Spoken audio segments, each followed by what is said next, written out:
छत्रपती शिवाजी महाराज, त्याचप्रमाणे भारतरत्न बोधिसत्व डॉक्टर बाबासाहेब आंबेडकर,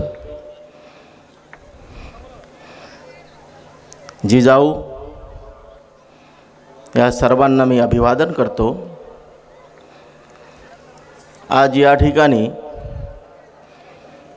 निलेशजी सांबरे यांच्या निर्धार सभेच्या माध्यमातून मला या ठिकाणी उपस्थित राहण्याची संधी मिळाली, त्याबद्दल मी माझं भाग्य समजतो।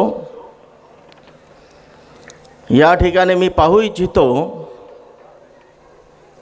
की मला या वाशिंद विभागामध्ये कासनेला राहत असताना 20 वर्ष झालेली आहेत। मी पूर्वी इंग्लंडमध्ये राहत होतो, तिथे माझं शिक्षण झालं आणि तिथे राहत असताना या भिवंडी तालुक्यामध्ये मी स्वतःच्या पगारातून तिथे मी हँडसवर्थ कॉलेजला मी प्रोफेसर होतो आणि त्या माझ्या पगारातून या ठिकाणी खऱ्या अर्थाने चांगलं काम करण्यासाठी, सेवा करण्यासाठी 5 एकर जागा विकत घेतली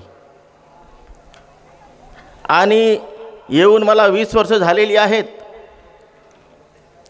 मी आतापर्यंत 5 वेळा मतदान केलेलं आहे, परंतु ज्याप्रमाणे या तालुक्यामध्ये, या भागामध्ये जे परिवर्तन मला पाहायला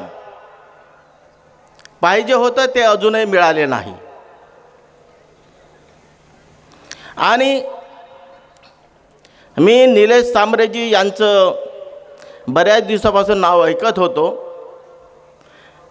आणि त्यांच्याविषयी ज्यावर नाव ऐकत असताना मी बऱ्याच जणाला मी विचारत होतो की सांबरे साहेब आमदार आहेत काय, की खासदार आहेत, आतापर्यंत झालेले आहेत का। मी त्यांची चौकशी करत होतो, त्यांच्याशी मी ऐकत होतो, परंतु आज प्रत्यक्ष या निर्धार सभेच्या निमित्ताने सांबरे साहेबांशी मला भेटण्याची मला संधी मिळालेली आहे आणि बऱ्याच वक्त्यांचे भाषण ऐकल्यानंतर त्यांच्या तोंडून सांबरे साहेबांच्या सेवेच्या बद्दल मी आतापर्यंत ऐकलेलं आहे।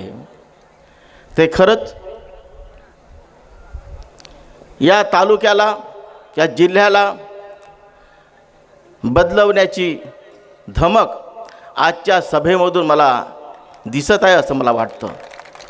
आणि म्हणून सांबरे साहेब, चिंता करू नका, तुम्ही निश्चितच आमच्या भागाचे प्रतिनिधी म्हणून निवडून जाणार म्हणजे जाणार। आपल्या पाठीशी हिंदू समाजच नाही, बौद्ध समाज, मुसलमान समाज, हा सर्व समाज तुमच्या पाठीशी उभा आहे। आणि म्हणून या ठिकाणी उपस्थित असणारा जनसमुदाय, बहुजन समाज, त्यांच्या वतीने मी आपल्याला ग्वाही देतो की निश्चितच आपण निवडून जाणार म्हणजे जाणार। हा माझा बौद्ध भिक्खूचा आशीर्वाद आपल्या पाठीशी सदैव आहे। एवढेच बोलून मी माझे 2 शब्द पूर्ण करतो आणि आपली मी रजा घेतो। मनापासून धन्यवाद।